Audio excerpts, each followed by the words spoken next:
Hello friends, आपका स्वागत है स्टडी ऑफ एजुकेशन सब्जेक्ट में। फ्रेंड्स, हम लोग यूपीएचईएससी एग्ज़ाम की प्रिपरेशन कर रहे थे, जिसमें हमने 5 वीडियोस आपके सामने ले आई जो कि प्रीवियस ईयर क्वेश्चन से रिलेटेड थी।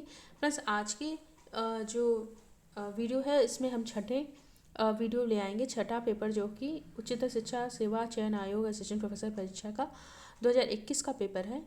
तो चलिए आइए समय ना गवाते हुए फर्स्ट क्वेश्चन पे चलते हैं।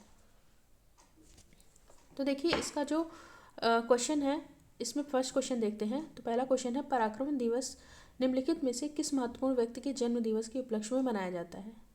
ए है एपीजे अब्दुल कलाम, बी है सुभाष चंद्र बोस, सी है अटल बिहारी वाजपेयी, डी है इंदिरा गांधी। तो फ्रेंड्स, इसका आंसर दीजिए और बताइए कि पराक्रम दिवस किस महत्वपूर्ण व्यक्ति के जन्म दिवस के उपलक्ष्य में मनाया जाता है। तो फ्रेंड्स, इसका जो आंसर होगा वो होगा सुभाष चंद्र बोस। नेक्स्ट क्वेश्चन पे चलते हैं। तो दूसरा क्वेश्चन है, उत्तर प्रदेश में सबरी संकल्प योजना निम्नलिखित में से किस लक्ष्य के साथ शुरू की गई?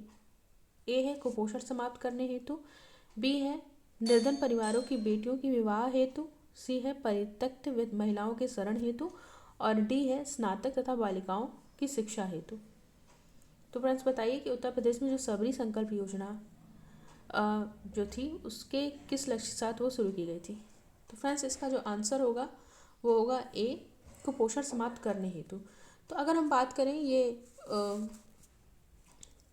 सबरी संकल्प योजना की, तो ये गरीब गर्भवती महिलाओं व नवजात शिशुओं के कुपोषण को समाप्त करने हेतु उत्तर प्रदेश में ये योजना 2017 में शुरू की गई थी। इस योजना के तहत जो राशि का सीधा जो हस्तांतरण होता है वो लाभार्थियों के खाते में होता था। नेक्स्ट क्वेश्चन पे चलते हैं कि छठा क्वेश्चन जो है, चिंतन शिक्षण क्या है? चिंतन शिक्षण क्या है? ए समस्या केंद्रित, बी है अभ्यास केंद्रित, सी है साहचर्य बनाना, डी है विचारों का पुनरुत्पादन। फ्रेंड्स, यहाँ अगर हम देखें तो जो चिंतन शिक्षण है वो कैसा शिक्षण होता है? समस्या केंद्रित। ठीक है, नेक्स्ट क्वेश्चन पे चलते हैं, सातवें क्वेश्चन पे या नेक्स्ट क्वेश्चन पे कि अनुसंधान प्रक्रिया में निम्नांकित सोपानों को एक अनुक्रम में व्यवस्थित कीजिए, यानी एक सीक्वेंस में लगाइए इसे, नीचे दिए गए कोड से सही उत्तर चुनिए। तो इसका जो हम बताएंगे कि जो रिसर्च प्रोसेस होता है उसको एक तरीके से उसको क्रम के सीक्वेंस में लगाइए। यहाँ कुछ 4 पॉइंट दिए गए हैं जिनको आपको क्रम से लगाना होगा। पहला है अनुसंधान समस्या का सूत्रीकरण करना, बी है डेटा का एकत्रीकरण करना, सी है डेटा संग्रह उपकरण विकसित करना और चौथा है डेटा प्रसंस्करण का विश्लेषण करना। और इसका ऑप्शन कोड नीचे दिया गया है, इसको इस चारों ही प्रोसेस को हम लगाते हैं। तो फ्रेंड्स, अगर बात करें तो इसमें जो पहला जो हम करेंगे, सबसे पहले अनुसंधान समस्या का सूत्रीकरण करेंगे, यानी कि फॉर्मुलेशन ऑफ रिसर्च प्रॉब्लम देखेंगे कि क्या है। थर्ड देखेंगे कि data of developed of data collection instrument, यानी कि जो हम टूल्स बनाते हैं उसको क्या करेंगे? डेवलप करेंगे। तो फिर उस टूल्स के द्वारा क्या करेंगे? कलेक्शन ऑफ डेटा, डेटा को कलेक्ट करेंगे। और चौथा जो है क्या करेंगे? डेटा प्रसंस्करण, प्रोसेसिंग एंड एनालिसिस डेटा। तो इस तरीके से हमारा जो आंसर होगा 1 3 2 4। तो आइए देखते हैं इसमें कहाँ है 1 3 2 4, यानी कि इसका आंसर जो हो जाएगा वो हो जाएगा डी। नेक्स्ट क्वेश्चन पे चलते हैं कि निम्नलिखित में से कौन एक साक्षात्कार का प्रकार नहीं है? ए है अर्ध संरचित यानी सेमी स्ट्रक्चर्ड, बी है स्पेसिफिक, सी है स्ट्रक्चर्ड, डी है अनस्ट्रक्चर्ड। तो फ्रेंड्स, यहाँ इंटरव्यू की बात की जा रही है और इनसे पूछा जा रहा है कि इंटरव्यू का प्रकार नहीं है। तो इंटरव्यू जो है सेमी स्ट्रक्चर्ड होते हैं, स्ट्रक्चर्ड होते हैं, अनस्ट्रक्चर्ड होते हैं, बट स्पेसिफिक नहीं होते हैं। तो इसका जो आंसर होगा वो क्या होगा? स्पेसिफिक। ठीक है, नेक्स्ट क्वेश्चन पे चलते हैं। अनुदान आयोग के प्रथम अध्यक्ष कौन था? मतलब अनुदान यूजीसी के यूनिवर्सिटी ग्रांट कमीशन के फर्स्ट जो है अध्यक्ष कौन थे? ए है श्री शीरी देशमुख, बी श्री हुमायूं कबीर, सी है डॉक्टर शांति स्वरूप भटनागर, डी है डॉक्टर मनमोहन सिंह। तो फ्रेंड्स, इसका जो आंसर होगा वो होगा doctor Shanti Swarup Bhatnagar. Next question पे चलते हैं। निम्नलिखित में से कौन शिक्षण की पूर्व क्रिया अवस्था है? ए है मूल्यांकन करना, बी है पहचान करना, डी है क्रमबद्ध करना और डी है उपचार करना। फ्रेंड्स, यहाँ पूछा क्या जा रहा है? यहाँ पूछा जा रहा है प्री एक्टिव स्टेज, यानी कि प्री एक्टिव स्टेज की अवस्था की बात की जा रही है। देखिए जो स्टेजेस होती हैं वो टीचिंग की वो 3 होती हैं, pre active stage, inter active stage और लास्ट में पोस्ट एक्टिव स्टेज। तो प्री एक्टिव स्टेज में हम क्या करते हैं कि इससे शिक्षण के पहले जो भी हमें तैयारी करनी होती है क्लास में जाने से पहले, वो सारी जो भी एक्टिविटीज़ होती हैं वो प्री एक्टिव स्टेज में होती हैं। तो देखिए जो मूल्यांकन होता है वो लास्ट की प्रोसेस होती है, तो ये तो नहीं होगा। पहचान करना भी नहीं है, ठीक है। सीक्वेंसिंग, जब भी हम पढ़ाने जाते हैं तो उससे पहले क्या करते हैं, किसी चीज़ को सीक्वेंस में लगाने की कोशिश करते हैं कि इसको इस तरीके से मतलब एक तरीके से प्लानिंग कर लेना इसमें। तो इसका आंसर जो होगा वो सीक्वेंसिंग होगा, ठीक है। और उपचार तो जाहिर सी बात है, जब हमको प्रॉब्लम की परेशानी जब हम उसको टेस्ट करके जान लेंगे कि प्रॉब्लम क्या है, तब हम उसको उपचार देंगे। तो ये सब बाद की जो प्रक्रिया है, तो जो हमको पूर्व क्रिया अवस्था जो होगी, शिक्षण की पूर्व क्रिया अवस्था जो होती है वो क्या होगी, तो इसका आंसर होगा सीक्वेंसिंग। नेक्स्ट क्वेश्चन पे चलते हैं। सॉफ्टवेयर प्रोग्राम जिसका उपयोग वेब पृष्ठों को देखने में किया जाता है उसे कहते हैं। सॉफ्टवेयर प्रोग्राम जिसका उपयोग वेब पृष्ठों को देखने में किया जाता है उसे क्या कहते हैं, तो उसे जो है ब्राउज़र कहते हैं, ठीक है। नेक्स्ट क्वेश्चन पे चलते हैं। कंप्यूटर के संदर्भ में जीपीयू का क्या अर्थ है, यानी आप जीपीयू का फुल फॉर्म बताइए कि जीपीयू का फुल फॉर्म क्या है। तो फ्रेंड्स इसमें जो है एक ऑप्शन कट गया है, जो डी है ये है ग्राफिक प्रोसेसिंग, ठीक है। तो ये है यूनिट, तो इसका जो डी ऑप्शन है वो क्या है, ग्राफिक प्रोसेसिंग यूनिट। तो देखिए कंप्यूटर के संदर्भ में जीपीयू का अर्थ जो है, ए ऑप्शन दिया है ग्राफिक्स पैकिंग यूनिट, बी है जनरल प्रोसेस पर्पस यूनिट, सी है ग्रिड प्रोसेसिंग यूनिट और डी है ग्राफिक प्रोसेसिंग यूनिट। तो फ्रेंड्स इसका जो आंसर होगा वो होगा डी। क्या होगा, वो होगा डी, ठीक है। क्या होगा, जीपीयू का full form graphic processing unit. चलते हैं नेक्स्ट क्वेश्चन पे। देखिए यहाँ है, एक वेब पृष्ठ को निम्नलिखित में से किसके द्वारा अभिकल्पित किया जाता है, ठीक है। A web page can be design by using one of the following. तो फ्रेंड्स जो इसका ए है HTTP, बी है FTP, सी है HTML, डी है UDP। देखिए इसका फुल फॉर्म भी आप याद कर लीजिएगा, कभी कभी पूछ लिया जाता है। HTTP का फुल फॉर्म क्या है, हाइपर टेक्स्ट ट्रांसफर प्रोटोकॉल, बी का है फाइल ट्रांसफर प्रोटोकॉल, सी का है हाइपर टेक्स्ट मार्कअप लैंग्वेज। तो इस तरीके से इनके सारे आप फुल फॉर्म क्या करिए, याद कर लीजिए। फिलहाल इसका जो आंसर होगा, एक वेब पेज को निम्नलिखित में से किसके द्वारा अभिकल्पित किया जाता है, तो HTML के द्वारा। किसके द्वारा, HTML के द्वारा, ठीक है। नेक्स्ट क्वेश्चन पे चलते हैं। इंटरनेट संचार में कुकी का उपयोग किया जाता है। ये क्वेश्चन फ्रेंड्स हमने पहले भी पेपर के क्वेश्चंस में देखा था। प्रीवियस जो पहले हमने वीडियो से आई है उसमें भी ये क्वेश्चन पूछा गया कि इंटरनेट संचार में कुकी का उपयोग किया जाता है। ए है पूरे सत्र के लिए सर्वर की ओर से प्रमाणीकरण जानकारी संग्रहित करना, बी है पूरे सत्र के लिए क्लाइंट की ओर से जानकारी संग्रहित करना, सी है पूरे सत्र के लिए ग्राहक के पक्ष में घुसपैठ का पता लगाना और डी है पूरे सत्र में सर्वर गाइड पर घुसपैठ का पता लगाना। तो फ्रेंड्स इसका जो आंसर होगा वो होगा ए, यानी कि पूरे सत्र के लिए सर्वर की ओर से प्रमाणीकरण जानकारी संग्रहित करना। नेक्स्ट क्वेश्चन पे चलते हैं।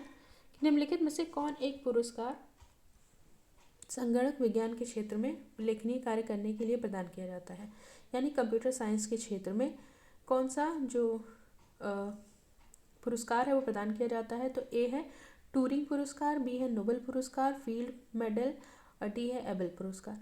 तो फ्रेंड्स इसका जो आंसर होगा वो होगा टूरिंग पुरस्कार। नेक्स्ट पे चलते हैं। पारिस्थितिक तंत्र का अजैविक घटक कौन सा है, तो ए है बैक्टीरिया, बी है ह्यूमस, सी है पौधे, डी है कवक। तो फ्रेंड्स इसका जो आंसर होगा वो होगा ह्यूमस। अजैविक घटक, पारिस्थितिक तंत्र का अजैविक घटक क्या होगा, ह्यूमस। नेक्स्ट क्वेश्चन पे चलते हैं। निम्नलिखित कथनों में से इकोमार्क से संबंधित है। तो ए है BIS द्वारा दिया गया है ये क्या, इकोमार्क। सेकंड है पर्यावरण के अनुकूल दिया गया उत्पाद है और तीसरा है यह योजना 2000 में प्रारंभ की गई। और इसके कोड दिए गए हैं कि पहला सही है, दूसरा सही है, यानी पहले के ऑप्शन में तीनों सही है, बी में पहला दूसरा केवल सही है, सी में तीसरा केवल सही है, डी में दूसरा केवल सही है। तो फ्रेंड्स इसका जो आंसर होगा कि इको मार्क से संबंधित क्या है, तो पहला है कि यह BIS द्वारा दिया गया, और दूसरा है यह पर्यावरण के अनुकूल दिया गया उत्पाद है। फ्रेंड्स, अगर हम इसकी बात करें कि जो इको मार्क है उन उत्पादों के लिए BIS द्वारा जारी एक प्रमाणन चिन्ह है जो पारिस्थितिक रूप से सुरक्षित और पर्यावरण के अनुकूल है। ठीक है, तो चलिए इसका ऑप्शन जो होगा वो क्या होगा, पहला और दूसरा। नेक्स्ट क्वेश्चन पे चलते हैं कि 1972 में मानव पर्यावरण पर आयोजित स्टॉकहोम कॉन्फ्रेंस में कितने सिद्धांतों का सूत्रीकरण किया गया। तो फ्रेंड्स, इसका जो आंसर होगा वो होगा 26 सिद्धांत हैं। तो अगर हम बात करें कि इसका जो मानव पर्यावरण 1972 में मानव पर्यावरण पर आयोजित स्टॉकहोम कॉन्फ्रेंस की, तो अंतर्राष्ट्रीय पर्यावरण चेतना एवं पर्यावरण आंदोलन के प्रारंभिक सम्मेलन के रूप में 1972 में संयुक्त राष्ट्र संघ ने स्टॉकहोम में 113 देशों का पहला पर्यावरण सम्मेलन आयोजित किया। इस सम्मेलन में पारित स्टॉकहोम घोषणा पत्र में 26 सिद्धांतों को सम्मिलित किया गया। नेक्स्ट क्वेश्चन पे चलते हैं। ग्रीन हाउस इफेक्ट मुख्य रूप से किसके कारण उत्पन्न होता है। ए मीथेन, बी है एथिलीन, सी है कार्बन डाइऑक्साइड, डी है नाइट्रोजन डाइऑक्साइड। तो फ्रेंड्स, इसका जो आंसर होगा वो होगा कार्बन डाइऑक्साइड। नेक्स्ट क्वेश्चन पे चलते हैं कि पृथ्वी तल के नीचे पिघली चट्टान को कहते हैं। ए फैकोलिथ, बी मैग्मा, सी है लैकोलिथ, डी है लावा। तो फ्रेंड्स, इसके जो आंसर होगा वो होगा मैग्मा। नेक्स्ट क्वेश्चन पे चलते हैं कि प्राचीन भारत में विवाह के कितने प्रकार हैं। ये भी रिपीटेड क्वेश्चन है। अगर आप पिछली मेरी वीडियोस देखते आ रहे हैं, जो 5 वीडियोस मैंने ले आई हैं, उसमें भी एक क्वेश्चन ऐसा पूछा गया है कि प्राचीन भारत में विवाह के कितने प्रकार हैं। तो ए है 10, बी है 8, सी है 6, डी है 12। तो फ्रेंड्स, इसका जो आंसर होगा वो होगा 8। नेक्स्ट क्वेश्चन पे चलते हैं कि किस भारतीय राष्ट्रवादी नेता ने दांडी मार्च की तुलना नेपोलियन की पेरिस यात्रा से की। ए लाला लाजपत राय, बी JL नेहरू जवाहरलाल नेहरू, सी है अबुल कलाम आज़ाद, और डी है सुभाष चंद्र बोस। तो फ्रेंड्स, जो इसका आंसर होगा वो होगा सुभाष चंद्र बोस। फ्रेंड्स, जो दांडी यात्रा थी, जो कि 12 मार्च 1930 से 6 अप्रैल 1930 तक ब्रिटिश सरकार के नमक संबंधी कानूनों के विरोध में गांधी जी द्वारा अपने 78 अनुयायियों के साथ अहमदाबाद में साबरमती आश्रम से दांडी के नौसारी तक किया गया था। ठीक है, इसी की तुलना जो है सुभाष चंद्र बोस नेपोलियन के एल्बा से पेरिस की यात्रा से की थी। ठीक है, जो है सुभाष चंद्र बोस ने इस यात्रा की तुलना, जो कि दांडी मार्च की तुलना नेपोलियन के एल्बा से पेरिस की यात्रा से की थी। नेक्स्ट क्वेश्चन पे चलते हैं कि निम्नलिखित में से कौन सा तत्व मोनोजाइट रेत में पाया जाता है। ए है प्राकृतिक तेल, बी है यूरेनियम, सी है थोरियम, डी है कोयला। तो तत्व मोनोजाइट रेत में पाया जाता है कौन सा, थोरियम। ठीक है, नेक्स्ट क्वेश्चन पे चलते हैं कि भारत में 1857 में पुरानी राइफल के स्थान पर जिस नई राइफल का प्रयोग करने का निर्णय किया गया उसका नाम था, क्या था उसका नाम। तो फ्रेंड्स, उसका नाम जो था, ए है ब्राउन बेन, बी है ब्राउन बाइट, सी है एनफील्ड राइफल, डी है ब्राउन बेन एवं ब्राउन ब्राइट दोनों।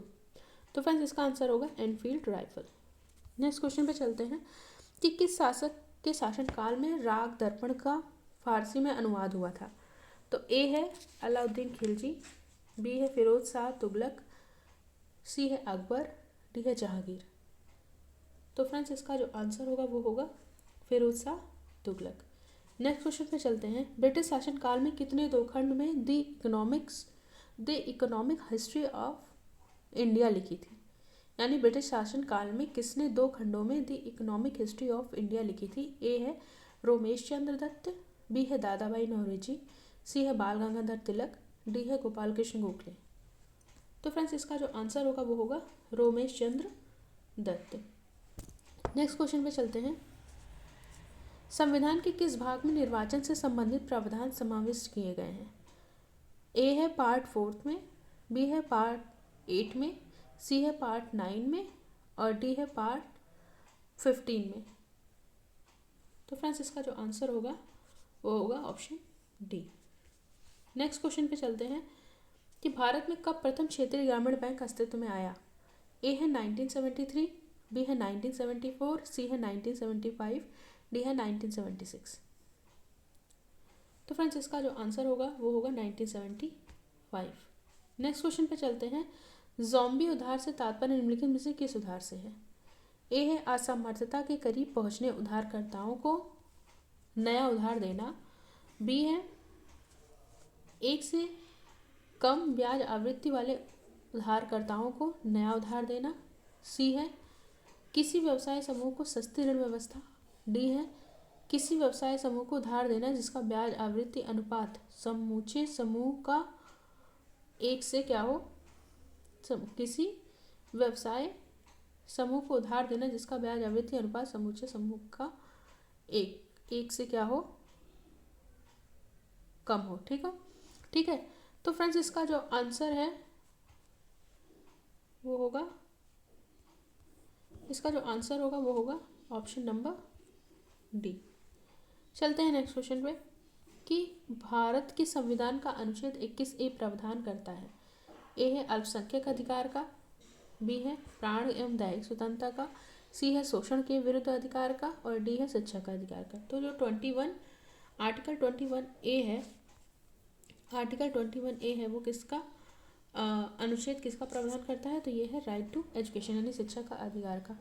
तो फ्रेंड्स इस तरीके से हम लोग ने कम से कम 27 क्वेश्चन यहाँ देखे, क्योंकि 3 क्वेश्चन करंट अफेयर्स के थे, तो वो जो कि इतना इंपॉर्टेंट नहीं थे।